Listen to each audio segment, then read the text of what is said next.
Hello students, welcome to prep elevate. Students, आज के video में हम लोग दो क्वालिटी क्वेश्चन सॉल्व करेंगे। आइए स्टार्ट करते हैं वीडियो को। तो देखिए, पहला क्वेश्चन है, the angles of a polygon are 160 degree, 150 degree up to dot dot, कहां तक दिया नहीं पता। If there are P sides in the polygon find P. Total number of sides पूछ रहा। अब देखिए यहाँ पे टोटल नंबर ऑफ साइड कैसे निकालेंगे। यहाँ पे वैल्यूज दिया, वो डिक्रीजिंग ऑर्डर में कितने सारे साइड्स पूछ रहा ना, इसका सम गिवन है, n पूछ रहा। तो कैसे निकालेंगे हम लोग, एक चीज कर सकते, एक तरफ हम लोग देखिए एपी में -5 ये कॉमन डिफरेंस है, तो लेफ्ट साइड में हम लोग क्या करेंगे, एपी का समीशन का फॉर्मूला डाल देंगे।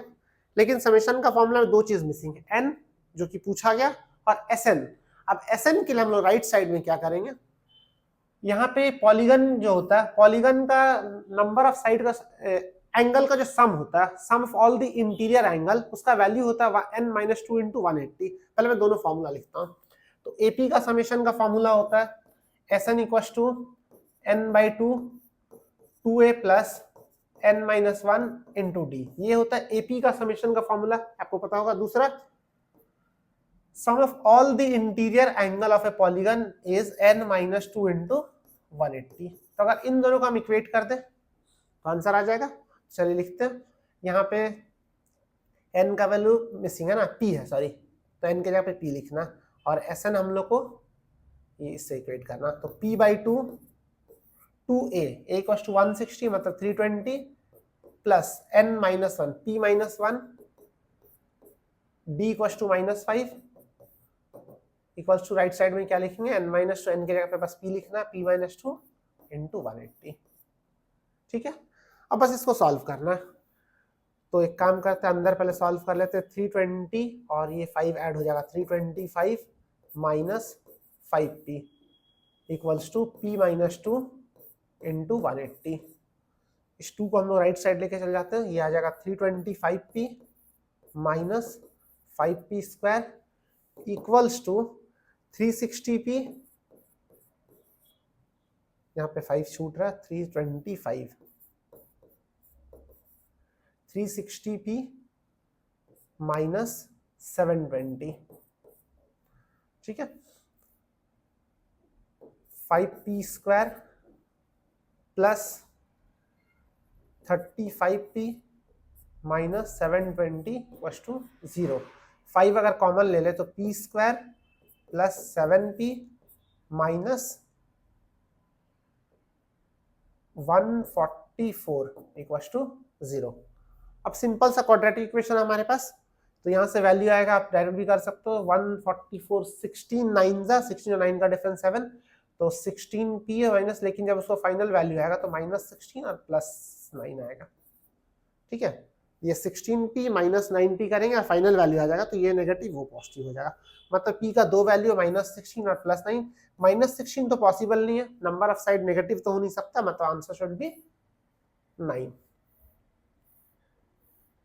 तो इस क्वेश्चन का आंसर हो जाएगा 9। ठीक है, आपको ये पॉलीगन का फॉर्मूला यहाँ पे आना चाहिए, तो ये क्वेश्चन इजी लगेगा। चलिए नेक्स्ट क्वेश्चन देखते हैं। अगर आपने हमारे चैनल को सब्सक्राइब नहीं किया तो उसको सब्सक्राइब जरूर कर लीजिएगा। चलिए next question, Sumit has some money in his pocket, with that money he can buy 5 kg apples और 3 kg मैंगोज। देखिए यहाँ पे और है, he lost 20% of the money and then he bought 2 kg of apples. How much mango can he purchase from the remaining amount? देखिए कितना अच्छा question, छोटा सा बट कितना आपको क्वेश्चन सोचने पे मजबूर करे, कैसे स्टार्ट करें। यहाँ पे लिख रहा है कि 5 kg एप्पल खरीद सकता है या फिर वो 3 kg मैंगो खरीद सकता है उस पैसे से। 20% पैसा लॉस्ट कर गया और अब वो रिमेनिंग पैसे से 2 kg एप्पल खरीदा और जो पैसा बचा उससे वो कितना मैंगो खरीद सकता है। तो कैसे स्टार्ट करेंगे, देखिए किसी चीज का प्राइस नहीं गिवन है और कितना पैसा वो भी गिवन नहीं है। तो स्टार्ट करते हैं ऐसे, 5 kg एप्पल इक्वल्स टू लिख सकते 3 kg मैंगो। 3 kg मैंगो का वही प्राइस है जो 5 kg एप्पल का प्राइस है।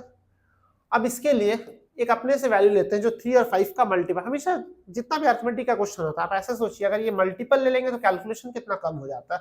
तो 5 और 3 का मल्टीपल लेट्स से 15 रुपीज था उसके पास, उसके पास 15 रुपीज, तब देखिए 15 रुपीज में 5 केजी एप्पल खरीद सकता, मतलब एप्पल का 1 केजी का प्राइस 3 रुपीज और मैंगो का 1 केजी का प्राइस 5 रुपीज। यहां से आप डायरेक्ट भी रेशियो देख सकते थे, 5 केजी 3 केजी तो 3:5 डायरेक्ट भी कर सकते थे। तो 5 केजी एप्पल का प्राइस अगर 15 है तो 1 केजी एप्पल का प्राइस 3 रुपीज और 1 केजी मैंगो का प्राइस है 5 रुपीज। अब देखिए लिखा है कि he lost 20% of the money. Initially he had 15 rupees, lost 20% of 15 rupees means 3 rupees. तो अगर 3 रुपीज इसमें से चला गया, बचा कितना? Now he has 12 rupees. ठीक है, और उसमें से 2 केजी एप्पल खरीदा, 2 केजी एप्पल, 1 केजी एप्पल का प्राइस क्या? 3 रुपीज, उसके पास अभी 12 रुपीज है क्योंकि 20% पैसा लॉस्ट है, 15 रुपीज का 20% 3 रुपीज, तो 12 रुपीज बचा, उसमें से 2 केजी एप्पल खरीदा, तो 2 इंटू 3 6 रुपीज खर्च हो गया, माइनस कर दीजिए, बचा कितना इसके पास? 6 रुपीज अभी बचा हुआ। उस पैसे से कितना मैंगो खरीद सकता? मैंगो का प्राइस क्या? 5 रुपीज, तो 6 रुपीज बाई 5 मतलब 1.2 केजी वो खरीद सकता है इस पैसे से। ठीक है, तो इसका आंसर क्या हो जाएगा? 1.2 केजी। सिंपल था। अब देखिए इस क्वेश्चन को एक और तरीके से सॉल्व कर सकते हैं, इससे सॉल्व हो गया। अब देखिए वैल्यू यहाँ पे हम लोग लिए, बिना वैल्यू लिए भी आप वर्बली भी सॉल्व कर सकते हैं इस क्वेश्चन को। देखिए कैसे, इनिशियली उसके पास जितना भी पैसा था उसमें से लिखा है कि वो 5 केजी एप्पल, देखिए ध्यान से 5 केजी एप्पल वो खरीद सकता था और 3 केजी मैंगो ना, 5 केजी एप्पल वो खरीद सकता है, जो भी उसके पास पैसा था वो 100% था, उसमें से 20% पैसा वो लॉस्ट कर गया, बचा कितना? 80%। देखिए यहाँ पे मैं सॉल्व करता हूँ, पहले उसके पास जो भी पैसा था वो 100% था, उसमें से 5 केजी एप्पल खरीद सकता था, 20% पैसा लॉस्ट कर गया, बचा कितना? 80%। अच्छा 100% पैसा में वो अगर 5 केजी एप्पल खरीद सकता है तो 80% में कितना खरीद सकता था? 4 केजी, 5:4 है। 100% पैसा में 5 केजी एप्पल खरीद सकता था, अगर 20% पैसा लॉस्ट कर गया मतलब 80% पैसा है तो उसमें 4 केजी तो खरीद सकता था एप्पल, लेकिन वो खरीदा कितना? 2 केजी, 2 केजी खरीदा, मतलब हाफ पैसा यूज हुआ होगा, मतलब 40% पैसा बचा होगा। सिंपल सा लॉजिक है, 40% पैसा उसके पास अभी बचा हुआ, उसमें से कितना मैंगो खरीद सकता है? अब देखिए ध्यान से 100% में कितना एप्पल आता है? 100% में 3 केजी, तो 40% में कितना आएगा? 3 केजी का 40% कर दिया, 3 इंटू 40/100, तो ऐसे भी आ जाएगा 1.2 केजी। तो आपको जो तरीका अच्छा लगता है उससे आप सॉल्व करिए, आपको ऐसे ये अच्छा लगता है, ये तो बेसिक मेथड है, आप इससे भी अगर आप सोचना सीख गए वर्बली तो ऐसे भी आप सॉल्व कर सकते हो। ठीक है, तो आज के वीडियो में हमने 2 क्वालिटी क्वेश्चन सॉल्व किए, नेक्स्ट वीडियो में हम लोग मिलते हैं। चलिए, thank you so much for watching.